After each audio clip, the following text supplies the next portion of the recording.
ससुर में गईनी मोगा भतार मिलल बड़ी पछतईनी। होइल बियाह हम ससुर में गईनी मोगा भतार मिलल बड़ी पछतईनी। तोड़ पे जवानी खत्म कहानी, तोड़ पे जवानी खत्म कहानी। तिवारी जन हमसे अखाड़ा पो अखाड़ा पो अखाड़ा पो काम चलाइल रोजे गुबारा पो अपन दे तो भातार सखी भाड़ा पो। काम चलाइल रोजे गुबारा पो अपन दे तो भातार सखी भाड़ा पो।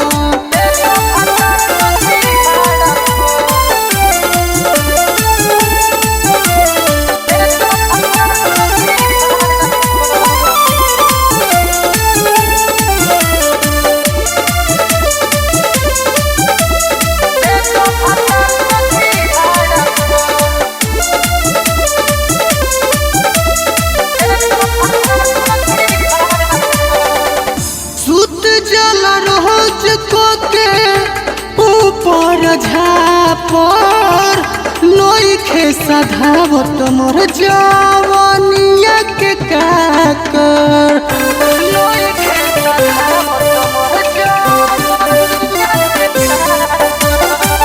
छुट्टी जला रोज के ऊपर झापर नोखे सधावत मोर जवानिया के काकर। सज पहन चढ़े को बहन धरे, सज पहन चढ़े को बहन धरे। दिया भागी जल सूते वो सहरा पो वो सहरा पो वो सहरा पो। काम चलाइला रोज गुबारा पो अपन दे तो भातार सखी भाड़ा पो। काम चलाइला रोज गुबारा पो अपन दे तो भातार सखी भाड़ा पो।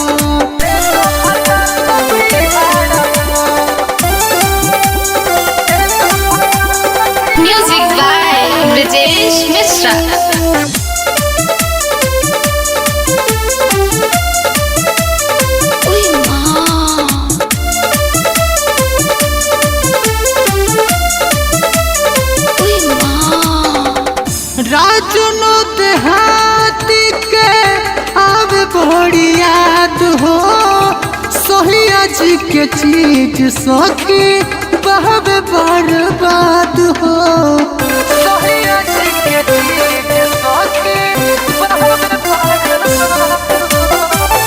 राजनो देहाती के आवे बड़ी याद हो सोहिया जी के चीज सखी बाबे बर्बाद हो। और बिन बिहारी बाबे कबाड़ी और बिन बिहारी बाबे कबाड़ी। रोज बुलावता में हमके अखाड़ा पो अखाड़ा पो अखाड़ा पो। काम चलाइला रोज गुबारा पो अपन दे तो भातार सखी भाड़ा पो। काम चलाइला रोज गुबारा पो अपन दे तो भातार सखी भाड़ा पो। भइल बियाह हम ससुर में गईनी मोगा भातार मिलल बड़ी पछतईनी। भइल बियाह हम ससुर में गईनी मोगा भातार मिलल बड़ी पछतईनी। तोड़ पे जवानी खत्म कहानी, तोड़ पे जवानी खत्म कहानी। तिवारी जन हमसे अखाड़ा पो अखाड़ा पो अखाड़ा पो। काम चलाइला रोज गुबारा पो अपन दे तो भातार सखी भाड़ा पो। काम चलाइला रोज गुबारा पो अपन दे तो भातार सखी भाड़ा पो। दे तो भातार सखी भाड़ा पो। काम चलाइला रोज गुबारा पो अपन दे तो भातार सखी भाड़ा पो। काम चलाइला रोज